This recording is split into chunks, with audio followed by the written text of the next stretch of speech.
can't. We don't care. We just want our side to win. It doesn't matter how bad they are. I think we're going to deify it. I think Biden, if you like that, if I mean, maybe I'm wrong, but that Rene Girard, which I really didn't know much about, but he's the philosopher that pops up when you look into Vance and Teal. And his thing is that you have to, as a society, have a scapegoat every once in a while that everybody hates, everybody agrees is bad and wrong. No opposition to that. And that was true for Biden. The Democrats were calling for his head. The Republicans didn't like him either, and he stepped down. He was the scapegoat, the victim. But it's really there's like a part two of that sometimes, or all the time, where the guy then becomes a god. Like he's like Jesus is the idea. Like you're a scapegoat, you're a sacrificial human sacrifice, but then you come back as God. So I think they're gonna hero wise, whatever Biden. I actually saw one article already that said why Biden's the greatest living president. Yeah, but his crimes, like I feel like he's as I mean, LBJ, I think had actual murders under his belt that I Oh, could prove. This one might too, oh, though. it's Biden's bad. unbelievable, that guy. Yeah, Biden is so bad. Like LBJ was just like our whole relationship with Israel is based off of LBJ basically going, no matter what you do, we're not going to prosecute you. You do yeah, whatever you want, we're good. because And of it's like JFK, crazy. probably. Well, because of JFK and in particular the attack on the USS Liberty. Like he Which basically was killed that McCain's dad. You know that, investigation. right? What's that? That Yeah, was but he McCain's killed dad. that whole investigation, which sent a signal to Israel. It's like, do whatever you want. We don't fucking care. Just like give us money and completely control us. We don't give a fuck. It's super interesting to me. But we get Yeah, into all the stuff that the hunters and it's just, is unbelievable. there a mech? Is there a mechanism to deal with this? I just feel like there's no mechanism right now, that every part of this thing is almost corruption. Well, the Hunter Biden stuff, like the crack and the pictures and the underage, even the gun stuff, the tax stuff, the laptop, all of that stuff to me is like the Monica Lewinsky of the Biden corruption. That it's very flashy, it gets people to look at it. Hmm. But one of the leads I went down, and I like hesitate to even say it, but it's actually in some official documents somewhere. Sam, do you remember the woman Heidi Plank murder a couple of years ago? I think she was in LA. Maybe it wasn't on your radar because you didn't weren't alerted to the guy she worked for. This guy Sugarman was went to jail for corruption with regard to a deal that does definitely relates to Hunter Biden and his buddy Devin Archer, who was on the Burisma board with him. There's just like a bunch of interlocking things, but Heidi Plank completely disappeared, and this guy was a person of interest in her disappearance. And I don't know, what was the issue? Was it for her or what the was the bigger picture. what was the bigger picture that she was connected to? Okay, so this guy Sugarman, just like even makes me nervous saying it out loud. But she was his accountant, or like an administrative system in the accounting thing, and she had some numbers on her laptop which pointed to some fraud. And this guy was being investigated by the SEC, and he was a convicted fraudster because he and Devin Archer and a couple of Galanis, a couple of other people were convicted and went to jail for defrauding a an Indian Pension tribe. Yeah, pension or fund of an Indian 10 tribe. pension funds for $43 million. Yes, exactly. So that guy Sugarman was the boss of Heidi Plank, and he was still under investigation for yet another fraud, which would be bad since he already went to jail. And I discovered through really, really digging, even though it actually stated unequivocally in many news articles and that Hunter Biden had nothing to do with those guys, even though he was very tight with Devin Archer. He had nothing to do with this deal. Those guys, without his permission, used his name to say that he was part of it.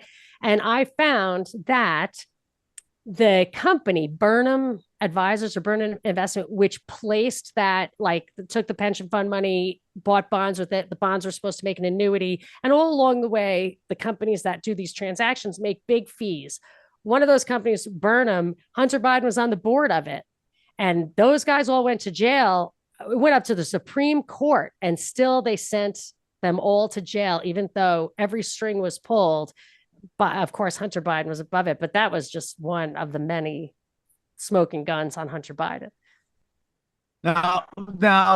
Is this the company that Hunter Biden was on the board of? No, that was another one. That was Burisma with this guy Devin Archer. This one right here. Yes. Yeah. Yes. Exactly. And that's the thing. Like, if it weren't in the paper, I would just not even want to like repeat that.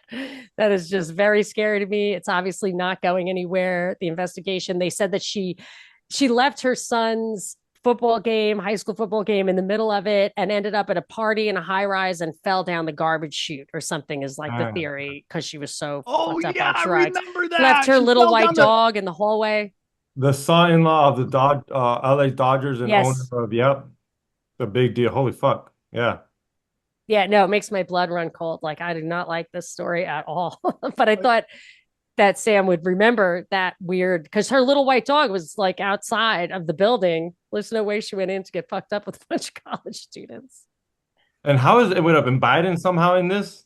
So what I'm saying is that guy Yeah. Sugarman, when I read that story, it's like, I know that name. He was one of the guys who was in this group of guys who defrauded American Indians, and that related to Hunter Biden. I really followed that because these four guys all got convicted. And one of the guys, Devin Archer, the guy who sat on the board with Hunter Biden of Burisma, that one guy was singled out by the judge, Ronnie Abrams, whose husband was the number 2 on the Mueller investigation of Russiagate. Her husband was number 2 on that. She picked out Devin Archer and said, everyone else's convictions stand, but there's no way the jury got this right. I'm letting him go. But the feds, to their credit, yes, appealed. And it went all the way up to the Supreme Court and finally had to go to jail. I don't know if he went to jail yet, because they actually brought him forward as a witness in some congressional hearing against Hunter Biden. And the New York Post wrote an article like, what a hero this guy is. He's been taking it on the chin. I mean, this thing goes deep, deep, deep. But yeah, Ronnie Abrams, Russiagate, like, that does show you there are two factions a little bit sometimes.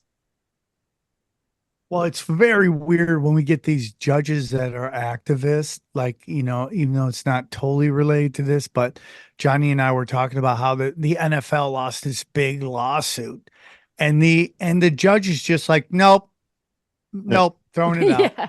not Right. happening. Yeah. And you're like, what? The jury found, nope, I dismiss it, not happening.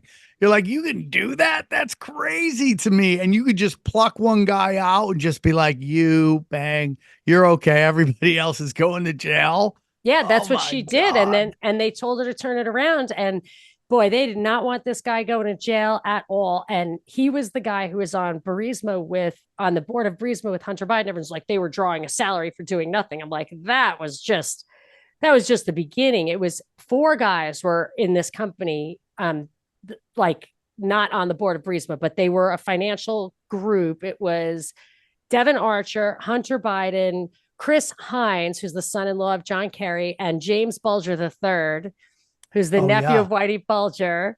And those 4 guys were involved in a big Chinese deal called Bohai Harvester, where they were making investments. It was a Chinese company, and they were on the board, and it's worth billions of dollars. And I think their interest in it is worth billions of dollars. Only last I could find, but Hunter Biden never gave any money into it. So he owns this amount, and it was called out during the Biden campaign. And Hunter said, okay, I'll step down from the board of that company. It's like, yeah, you're supposed to divest yourself of the interest. And why do you have an interest? Why did you get free money from these people? And that relates to something that was a congressional investigation a couple of months ago, or maybe almost a year ago, which isn't going anywhere. But I'll tell you about that too when you're ready, when you've digested fire hose. Well, because the reason they're not going to investigate it, because all those people investigating, they hope to someday be where the Bidens are and they're going to do the exact same thing. They're going to install their children into all these places, and everyone's going to get rich off the corruption. I mean, we are. It just seems like we're at the end of this government that we grew up with. Like I think like Watergate, or not, excuse me, Whitewater was like kind of the end, where it's like, okay, you have this investigation, a couple people die, and then nothing really happens. And from there, it's just been a free for all. That was the watershed moment of, all downhill from there. I mean, if you I agree. study that too, it's like that Brett Kavanaugh, he was working with the Clintons on their defense. Like he was just, He covered up Vince Foster. That whole, he covered up Vince Foster. He wrote and again, it gets into like these people just play the role. Like, okay, I need you to be a Republican now, so they become a Republican. I need you to be a Democrat now, so they become a Democrat, and they just that whatever role they think is best for them, which helps them move up the farthest. That whole trial for the Brett Kavanaugh thing to become for him to become a Supreme Court justice was just theater of bullshit. Yes. So that nobody went into the Vince Foster thing. They gave him a sex scandal, just like the rest of these guys, so that he didn't have to, because nobody really cares about the sex stuff. It's not pertinent. So, but they would have gotten into the fact that he was a Clinton shill as a Republican judge. Like, why are you paying back a Clinton shill with a judgeship? Like, wait for a Democrat to do that at the very least. Yeah, it's so crazy to me. Financial corruption that you found. Yeah. What are some of the biggest ones? Yeah. So the biggest one was this guy, Alan Stanford. He was the second biggest fraudster in U.S. history after Madoff with the cash. So he had this company. I forget what it was his Paradigm Management. I have it written down here. It's I think it was called Paradigm, but it said it was a $50 million fund that was a joint venture between the Bidens and this guy, Alan Stanford. It was called Paradigm Stanford Capital Management Core Alternative Fund. And they invested about $3 million of their own money, and it was Hunter and Jim. And that's when I realized that Hunter and Jim were doing all this stuff for Joe. Apparently,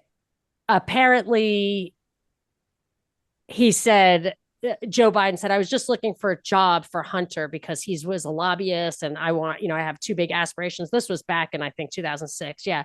So that guy, Alan Stanford, went to jail for, like hundreds of years or whatever. He's, I'm sure, in jail or dead. But they were in bed with one of the biggest fraudster of the time. Nobody talks about this. It's never brought up. It's never brought up that Hunter and Jim act as fronts for Joe. But it's in the congressional record. I want to read you something. So a couple more things. One is the Bohai Harvester stuff. So Congress had an investigation. It's called the Committee on Oversight and Accountability.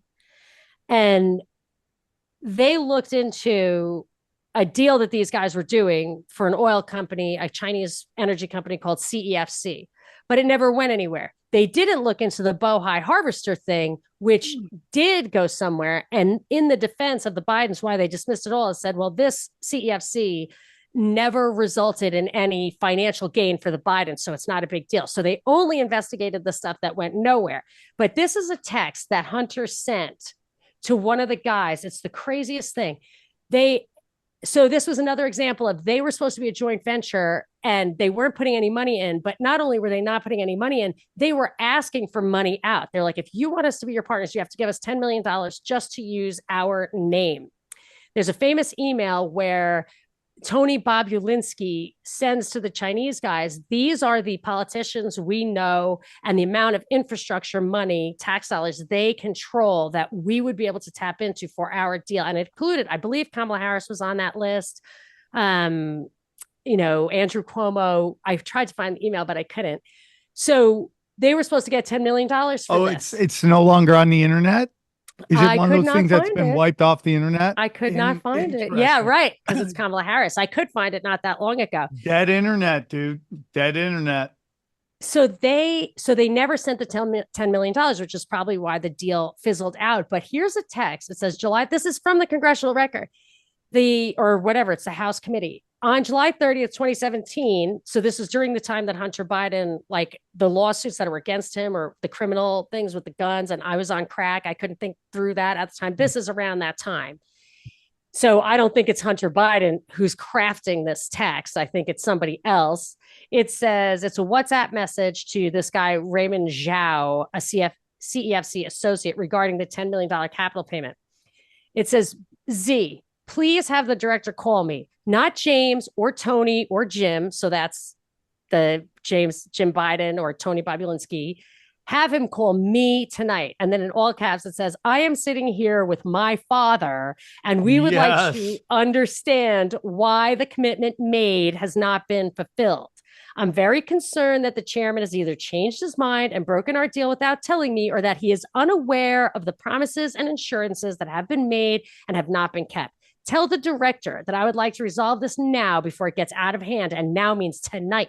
And Z, if I get a text or call from anyone involved in this other than you, I will make certain, this is also caps, I will make certain that between the man sitting next to me and every person he knows, and my ability to forever hold a grudge, that you will regret not following my direction. All too often, people mistake kindness for weakness, and all too often, I am standing over top of them saying, I warned you. From this moment until whenever he reaches me, the night is running out.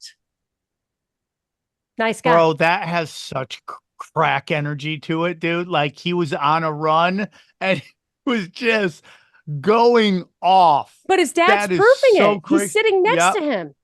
Yeah. Joe is sitting next to him. Yeah. I mean, standing over you.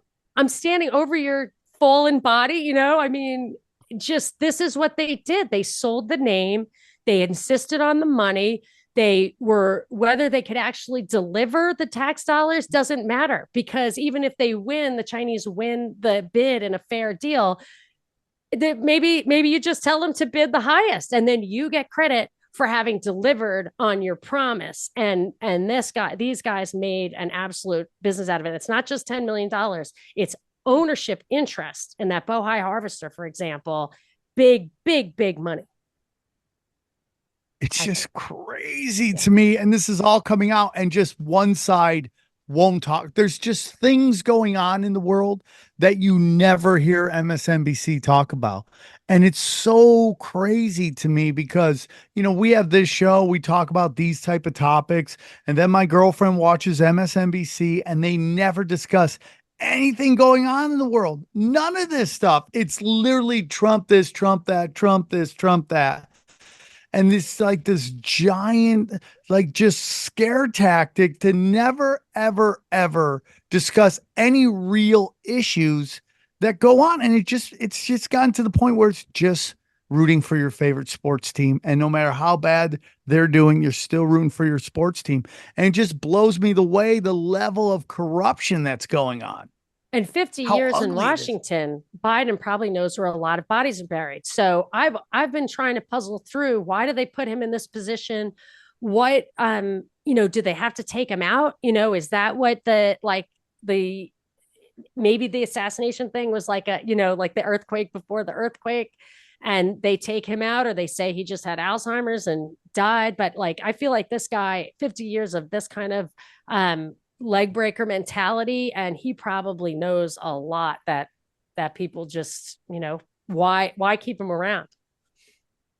Monica, did you, not that you watch any of my stuff, but did you ever see the clip that I talk about where I'm talking about Joe Biden and Hunter Biden to Joe Rogan? Have you seen that clip where it's like, so Johnny and I have a show called Broken Simulation. Yeah. And a friend of mine had a new album coming out, Jeff Hilliard, and he came on the show and he was telling a funny story, and he talked about how he was a sober companion to a high-end escort. He later retracted that she's an escort, but I have the clip. He says she's a high-end escort.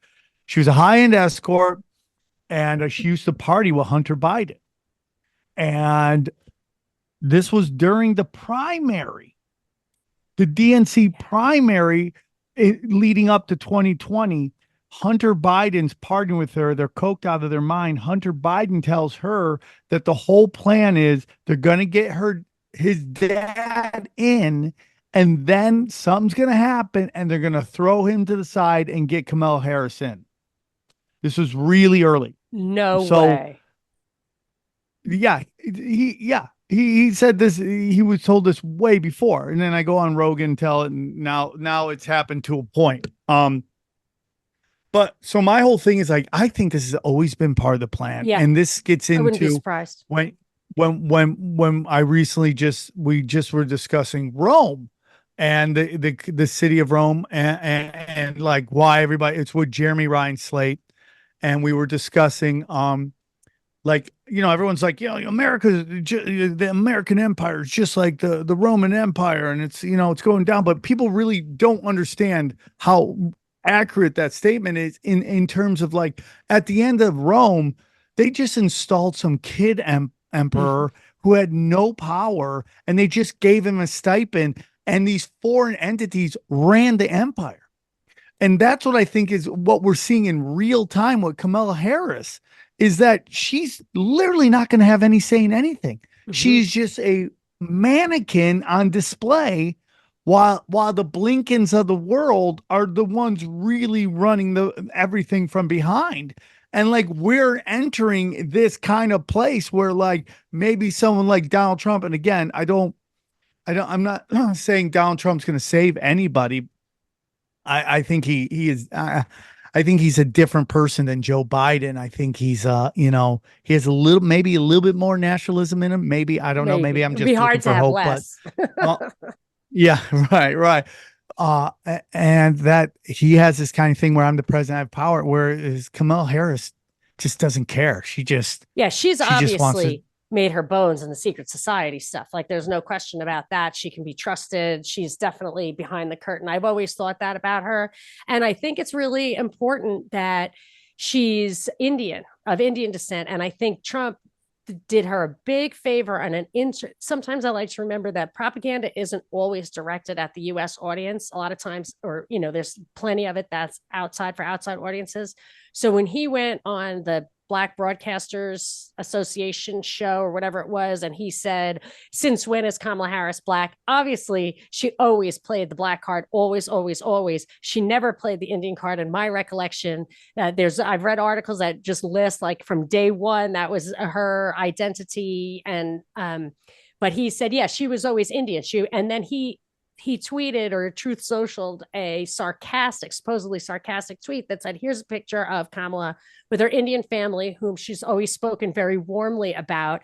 And to me, that was a gift to her, to get the Indian people to consider her Indian. And I feel like between that and Usha, who's Vance's wife, you're going to have an Indian in the White House, and India is the most important power. There was Japan, there's China, and now it's India. And I think that is not to be trifled with as a piece of the puzzle. Whoa.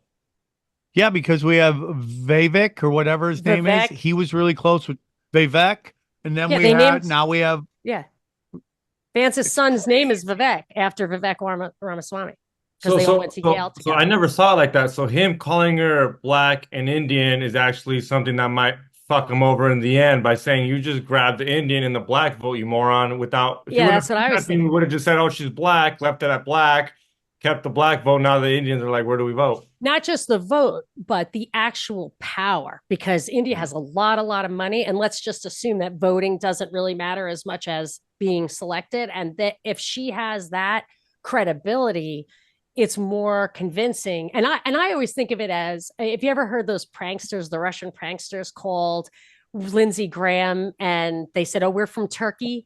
And all he said the whole time is, like, we just need you to buy this stuff, to sign on to this economic thing. And I'm like, wow, all the geopolitics, all the lizard stuff, all the, Satan stuff. But when you really get to brass tacks, these guys care about getting the money. And I think that's why Giuliani went over to Ukraine. He was like, these MFers are getting all that. Like, there's got to be a little piece for me, but he's just such such an amateur that they just swatted him He's a away. weasel. Yeah, but India, if Lindsey Graham thinks that having Kamala in the White House will get him Indian money, they'll do whatever they need to make that And happen.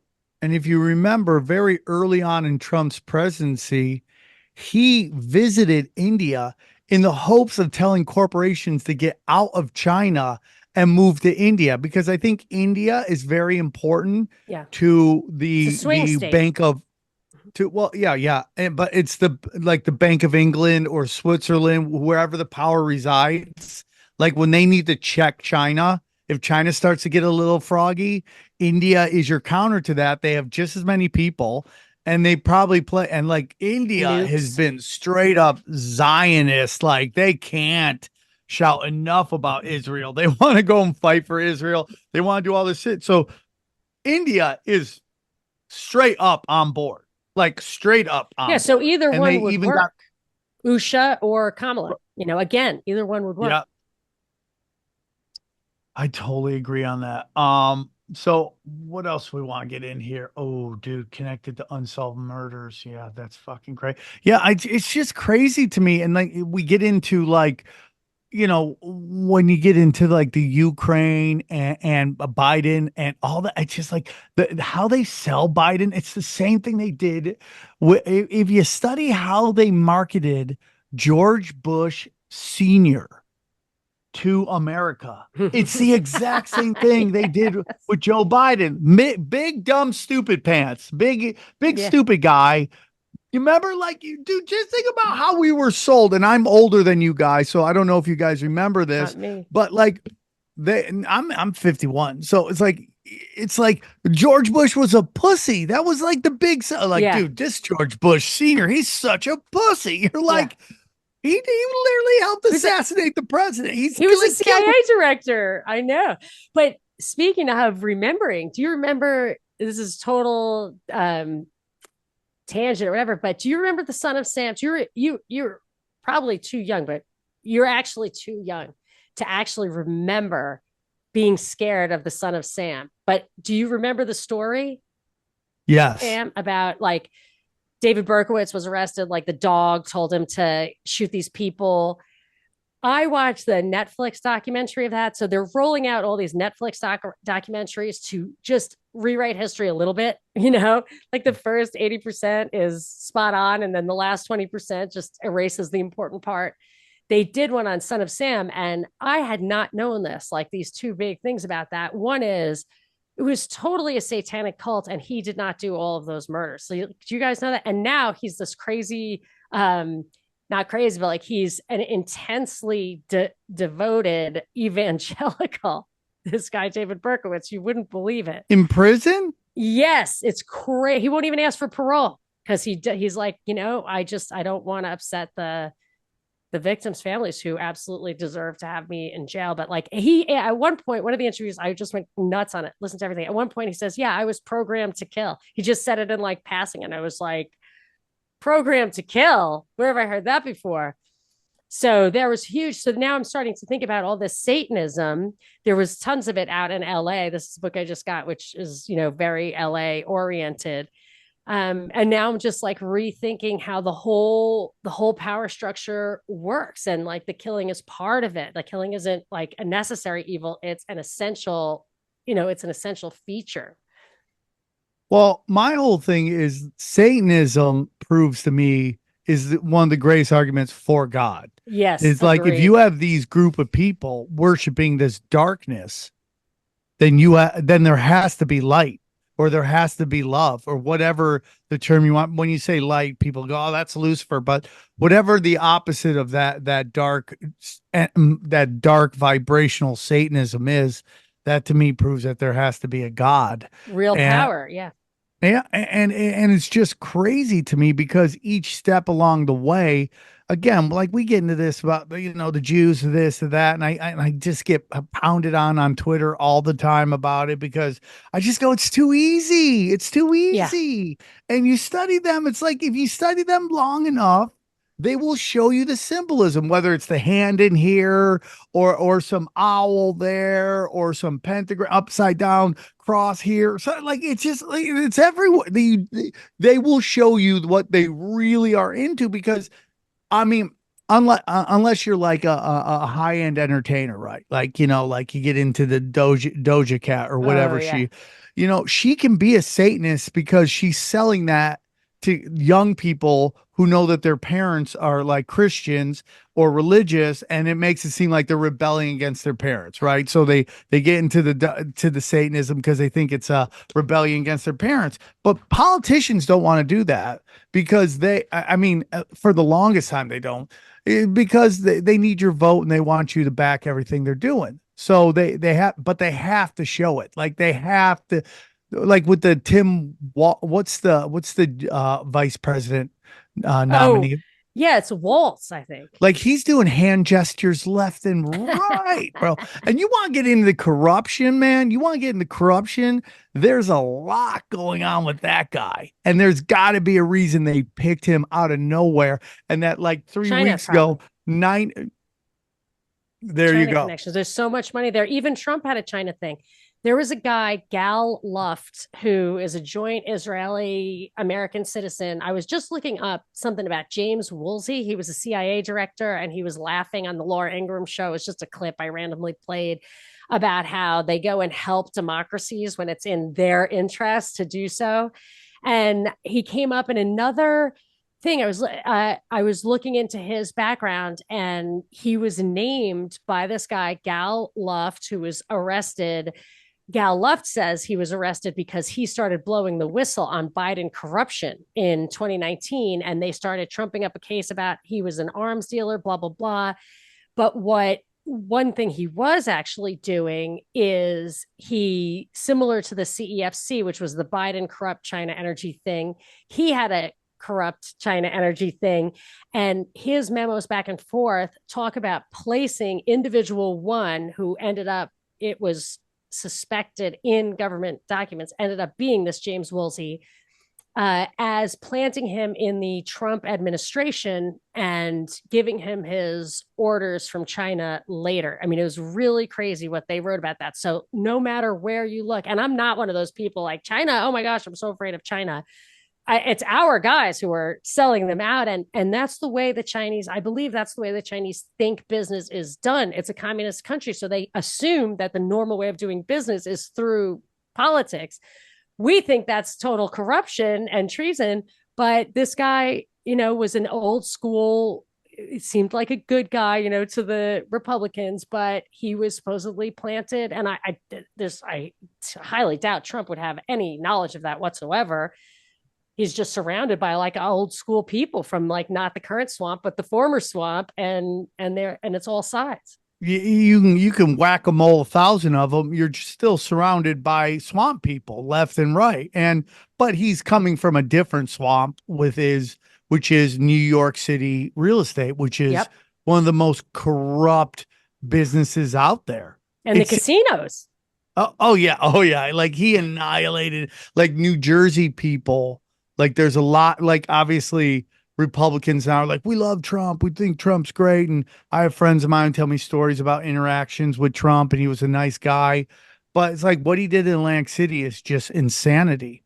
But you get into that, like you get into the what happened in Minneapolis during the George Floyd stuff, and like how that just is a powder keg. How does George Floyd get that counterfeit money? How does he do it? Well, because that nightclub that him and Chauvin are working at is basically laundering Chinese counterfeit money, and everybody's in on it. The mayor, the all these DNC politicians, and there's a straight up connection between the governor, who's now the VP pick, and this like secret Chinese police that are in Minneapolis as well. I Like hadn't heard about that, but the George Floyd thing was so weird. And this is what I was saying about like having an assassination attempt, but then later it goes real. Like there was a woman in a protest in Iran some years ago. Her name was Nida, Nida, and she was supposedly shot by Iranians in the protest. But you can see there's a video of like someone going up to her and like squirting blood on her like femoral artery.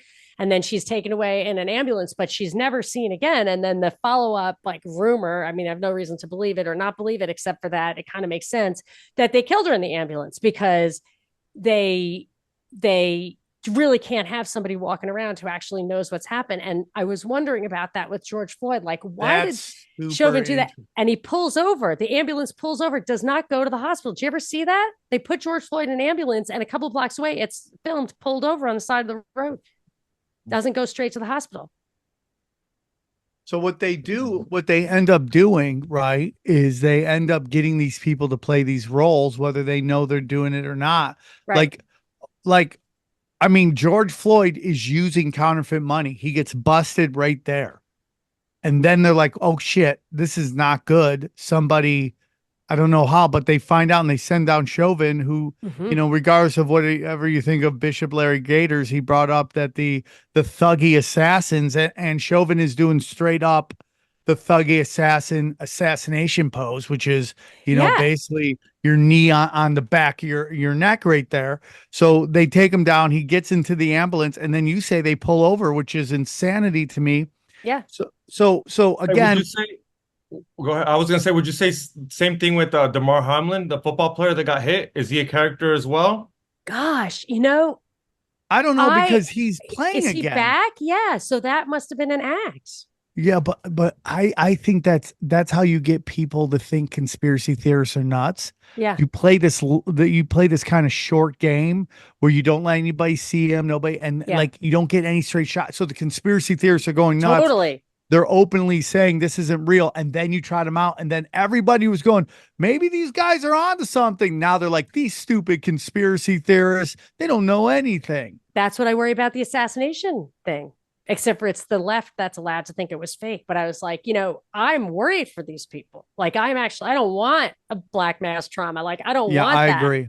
But I'm worried that then they do a real one and they're like, see what trouble you caused, social media live streamer, saying that wasn't real, letting your guard down. It is real. You're bad. You know, you're dangerous. I mean, that is everywhere right now. Every country, from the fake Slovakian prime minister attempted assassination to the riots in the UK to this Indian thing. And I think it'll come out of the alleged assassination attempt as well.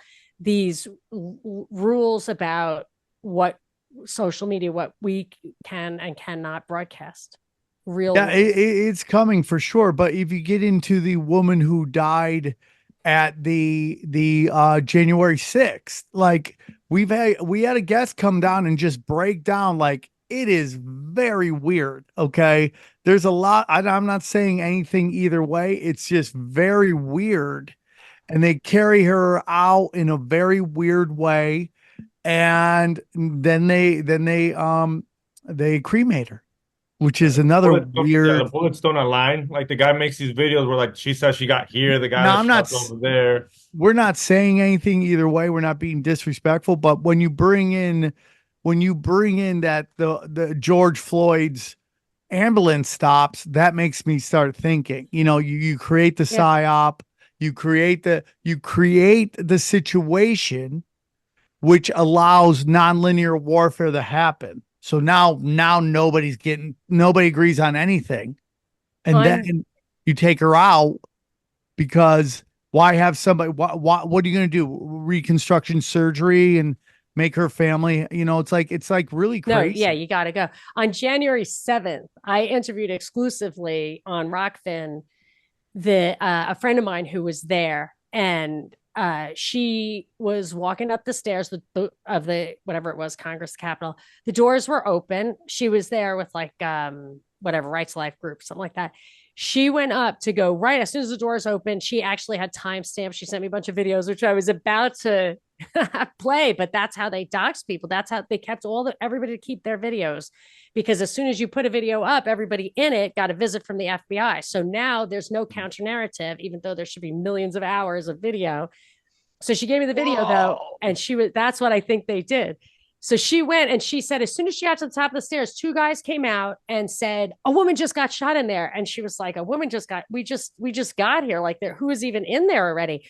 She said, I don't believe you. She was from the Bronx. She was like, I don't believe you. And he said, well, you should believe me. I'm from the military. And she's like, yeah, that doesn't make me believe you. And the other guy too. And he said, look, I've got video of it. And she said, I don't care about your video. So she didn't believe it from minute one. She said the timing was weird. And it doesn't mean that the woman wasn't killed. It just means that it didn't happen the way they said it. Well, which gets into, like, we've had guests on the show. They've met with the family. The family is distraught. This is how you get it done. This is how you get it done. You just clean it up. Because someone always said if there's actual real murder, there's going to be an investigation, even if it leads to nowhere. If there's not, like in the sense of somebody getting shot in the Capitol, right? Mm-hmm. Yeah, that's a good point. But if they die in the ambulance, there's no investigation. If somebody dies right there, there's an investigation. So we brought up 3 murders. We brought up the one what's the one we're talking about right now? The woman, we got the January 6th. Babbitt. We got Babbitt, we got George Floyd, and we have the woman whose dog was in the Heidi Plank. Heidi Plank. Yeah, and then who are assassination? Are these people that died? Yeah, who's in on it? Who wasn't? Like, is George Floyd in on it? Is the fireman in on it? Is the girl in January 6th in on it? You get what I'm trying to say? Is like, oh, that's a great question. Not? Well, it's like, well, I mean, first of all, we couldn't ever tell you that. I mean, because we're trying to solve crimes in the dark here. You know what I'm saying? Yeah. Like, we're trying to solve crimes with getting none of the evidence at the scene. We're just based on what we've seen before, which has been proven to happen before, and based on like really weird circumstances that make no sense. If you were actually running a real investigation or having a real situation here, it's like, again, never underestimate the role that mysticism and black magic and all that stuff has in all this stuff. It's like, it's like 9/11. Yes, it was a giant manifestation. I mean, it was a giant occult ritual, but it's also a manifestation event to get us to agree to allow them to go basically begin the Greater Israel Project, which is basically taking all the land around there in hopes of what I believe is to control a trade route. That's my personal opinion. But so we're trying to sell it. So are they in on it? I don't know. I think the best guys are the ones that don't know they're in on it, and they're just kind of doing it, thinking that somehow, either they're killing it, they're crushing it, or they're pushing a narrative. What do you think, Monica? Maybe some people have got to go, like the Tsarnaev brothers and the Boston Marathon bombing. They were patsies, but they were made by Russia. So the older brother was in the CIA, the uncle was in the CIA. Russia was sending us memos like, get your spies out of Chechnya. They're trying to radicalize these imams and stuff like that. So these guys were useless to them. They probably knew stuff. And they're like, okay, we need to do an event. It'll be a good way to take these guys out. Whoa. So maybe some people have got to go. Whoa. Yeah. And so that could be George Floyd. But the Babbitt, maybe they just gave us a different picture, a picture of somebody who was already dead or old. I don't know. Sorry, I don't want to say that because I never looked into that. And you're right. Like, there are real things like the Vegas shooting. A lot of real people died there. A lot of real 100%. people died. 100%. But the story isn't true of the way, because there's like, did you ever see that documentary of all the shooters that were there that night? A woman, like a patriot flag waving kind of gal. I think it's Mindy Robinson. Yes. She made like a 90-minute documentary of all the just body cams and stuff. And there were so many shooters that day, including on the ground in that place. Can you imagine what kind of depravity to send people in there shooting those people like fish in a barrel? Sick. Yeah, and a lot of the witnesses all died. That's just like JFK. Mindy's very interesting because her and I did a really low budget film together. And it was like really bad. It was like the only film real film I ever did, but it was fun. Did you keep your clothes on, Sam? It was fun. Yeah. I hear low budget and I just think No, but it was, to the producer, the writer was the director, the writer was great. It was a great show, but it was meant to be funny, cheesy, right? Yeah. Mindy was on, she played a stripper in that. And one time, I used to have a show called The Naughty Show, and I invited her on. She's like, "Why would I want to come on your show with all your fucking porn star friends and stripper?" I'm like, "You're just like topless in this." Or I think you were a stripper in this movie. What are you talking about? Well, later on, I'm not gonna say his name because he emails me all the time. He just starts getting weird with me. But this one high, let's say, what's the word I'm saying? He's well known. My brain is high profile. Excuse me, guys. High profile gentleman.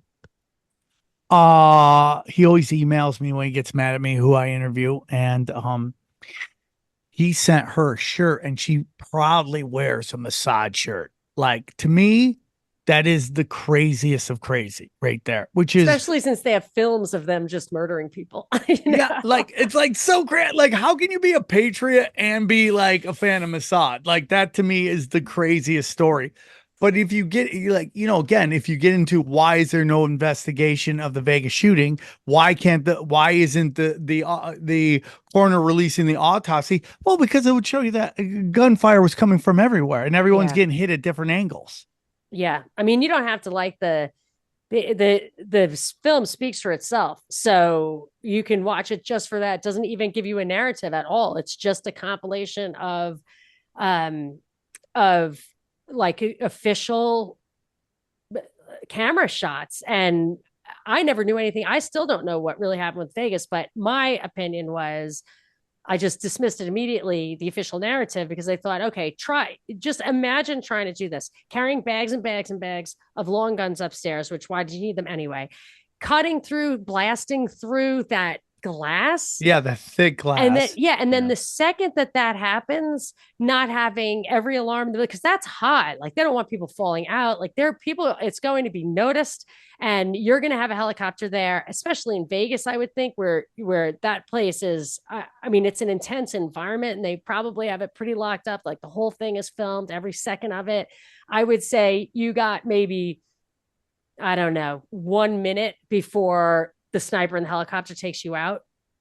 And it just went on for too long. And of course, it's ridiculous. The kill rate was absolutely ridiculous. And you have the same thing with the FBI sitting there, not doing anything, letting it play out. You had SWAT letting it play out. You have all the giant helicopter situations going out. There's guys who've done, I think Cullen in his name. He's been on a show before. He's done, John Cullen, I believe is his name. He's done really great research into the Vegas shooting, but he's also one of these guys that are like still chasing the Trump thing.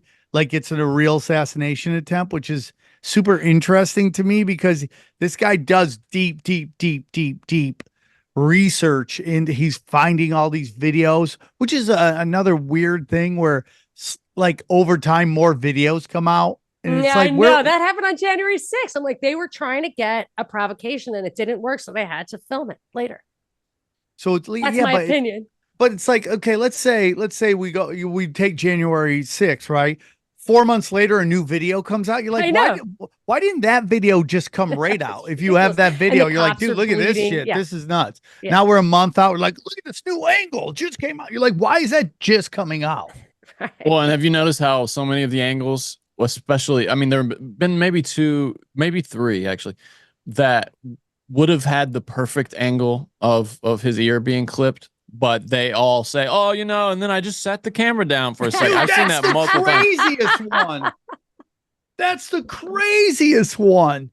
That they're like, okay, I'm filming him. My arm's tired. Pop, pop, pop, pop, pop. Yeah. Well, I think, Sam, we saw both of those, right? Yeah. Yeah. What'd you say, Monka? Don't the Secret Service, why don't they have body cams? That's another thing that was in that Vegas thing. They had a bunch of cops saying, okay, cameras off. They just all turn their cameras off. I'm like, that should be that. Actually, something like that happened here. Do you remember? And you probably never heard of this because it would have been unequivocally wrong. And all of these, like George Floyd and everything, is about one side against the other. Anthony McLean, he was a guy who was shot in the back in Pasadena a couple of years ago by a cop.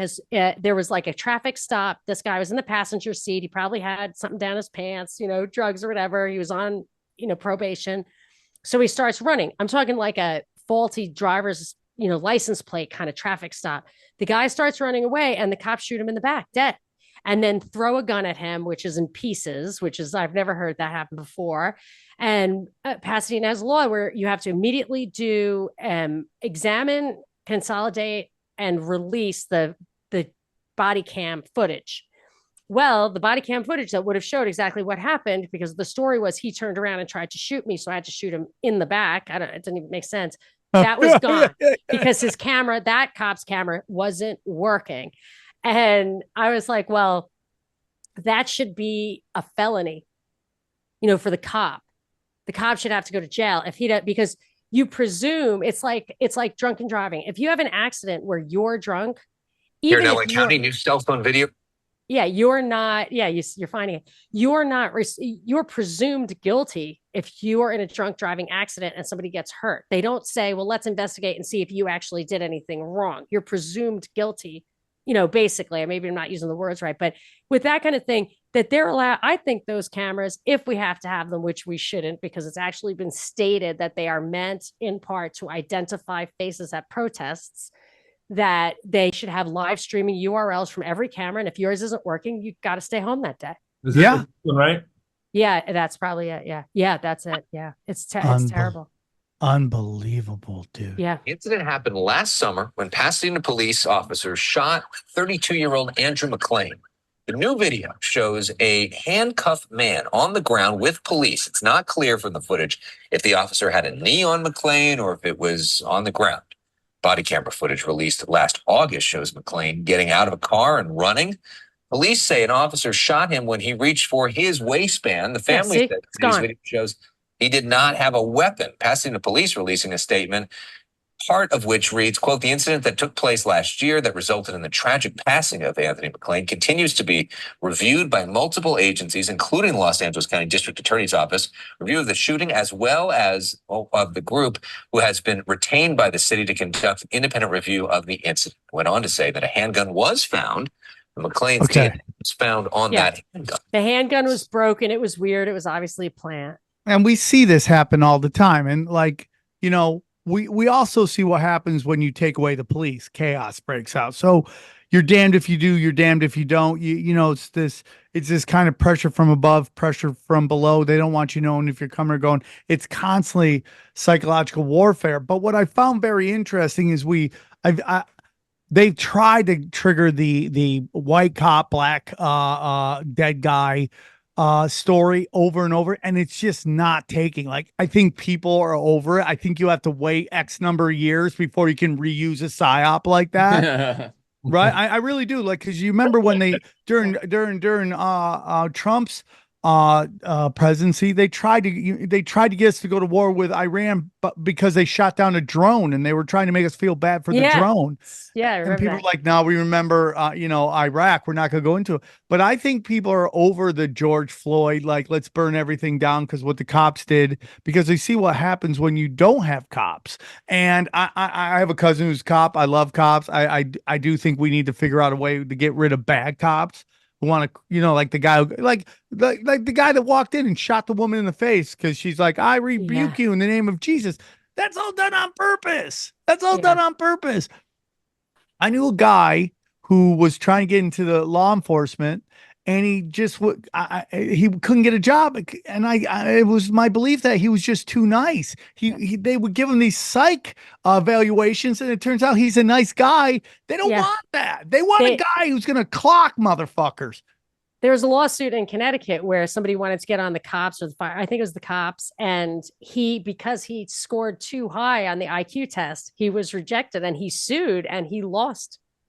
Yeah, he lost. Like, he was not allowed on the cops because he was too smart. They're like, well, smart people get bored and quit. I'm like, prove that shit, because smart people know what a cush job that is, and they are going to do it until they get their pension, and then they're going to go surfing.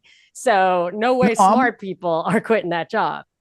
You want a guy that will, like, clock, especially like when it becomes blatantly obvious that, yes, cops are about law enforcement, but really at their cores, they're to protect the elites, their businesses and their property from the middle class and the lower class torching everything, Yeah. That's Agreed. that's a real, I mean, like CIA, FBI, it's so obvious that's what they do. They protect the elite's assets and best interest. So you want somebody who isn't afraid to go clock, a grandma, if given a chance, a free shot. You want that kind of someone who will follow orders but isn't afraid to play a corrupt game, because so much of like our economy is built on drugs and just everything that's wrong, like prisons and all that shit, pull people over, cause chaos. I mean, like, I love cops, and I know we have cops that listen to this, and I think they're great. My grandfather was a cop, but there's a lot of that going on, like to protect the best interest of the economy, which is built on crime and drugs. That's the full circle to where we started, where it's the welfare warfare super state, and it's there to protect the elites from the people at the bottom, and also from threats from outside. And they look blue, but they're all that's why that's the same. There's just the uniparty. That's it. It's up there. Yeah, I mean, if you study, and I want to get one to hear, but I want to get your prediction for the up till November. What do you think's gonna happen? Dude. But if you study the Antifa BLM riots versus and how the cops reacted to that versus how they're reacting to the pro-Palestinian protests, it just lets you know right there. I mean, like, it's so crazy to me. Like, oh, we can't do anything. They're First Amendment, they're right. Like they're peaceful protest, and then they're just cracking the skulls of kids who want to stop a genocide, which is Some of them are Israelis. There was an Israeli group that followed Bibi over here and planned to, I mean, I don't have proof that it was them, but planned to camp out in front of Congress, Israelis, because he's not popular there. He lost 3 elections. I don't know how he could still be in office, but Israelis are part of those protests. And he was making fun of the protests, saying they were Iranians. But there certainly was a statement by the Israeli group saying they were coming to do that. So yeah, not only the police, but the media. It's funny. The only protests they seem to be okay with these Palestinian ones are the ones that are actually doing more harm than good to the cause, like these where they're blocking traffic on the freeway Taint here in agents, LA. I call them. Yeah, Taint you see the police were basically Taint holding their agents. hands. Yeah, it's a good one. They just taint the whole thing. Yeah. And like, what a great way to get you to actually start to hate the Palestinians who are just getting bombed into oblivion is to stop traffic and make it so people can't get to LAX and piss them off. grab their, Dude, I mean, I saw a story someone shared with me on Twitter when they did that in San Francisco. There were surgeons in that traffic trying to get to surgeries, people trying to get to hospitals, obviously ambulances. And I mean, what do you think you're accomplishing there? You're hardening people who already disagree with what you're saying. Yeah. And then your people who might have been in the balance now are going to be, forever your enemy because you kept them from a funeral or, of a loved one or something like that. It's a terrible idea. I completely agree, dude. 100%. And like, so when they go to City Hall and protest, I'm fine with that. That's where you should be. Like, I got in arguments with people before who were like thought America is built on racism and our whole system is racist. So they were fine with what BLM was doing. I had good friends of mine, we talked about before, riding on the block of where our studio was, just like burning, friends of mine who were like riding on that block. And they're like, oh, dude, it's a system. They're upset. They're fighting back. But I'm like, but you're upset about January 6th, where if you're buying into the official narrative, which isn't real, but you buy into it, they're walking into the building where the system that you hate was established, and they're the bad guys. Sam, do you remember the time that we protested and you were the leader and we obeyed all traffic laws and we were nice? That was protesting. You remember those days, Sam? Back when with my mohawk. I love that. When you wanted to foster your cause. Yeah. Monka, okay, so we know we got a jam here. So real quick, your thoughts from here to whatever, November 4th, whichever day is the election. What is your thoughts? My kids texting the crap out of me. Are you hearing the dings? No, thank God. No. They're just like, right. I am terrible at predicting this stuff because it's just like the stock market. Like, I don't think that this is an organic process that you can read the tea leaves. I think that there's a plan. It's like a really good script of something you're watching and you're trying to guess the ending. It's like, shut up, mom. You're wrong. This isn't going to be the ending. Like, you're ruining the movie. And it's worse when you actually do guess the ending. So I never know, but I feel like it's, not far-fetched to think that whether or not Trump wins, even if he were to win, which I'm not so sure. I don't even think he wants to do it. Why would he want to do it? You still think it's Kamala Trump though, right? That's what I think. And I think, yeah, I mean, although it's not done yet, right? But I think, and then I would just say, if perchance Trump were to win, Biden would immediately resign so that Kamala could be the first Black Indian woman president, for starters. Yeah. I think that's still on the table. Right. I think he's drifting away, and they're just, as soon as people kind of memory hole him, he's going to step down, and this is going to be the final push, is to get her in, be like, you got to vote for the first female president. We got to keep her in. We got to keep it going. I'm telling you.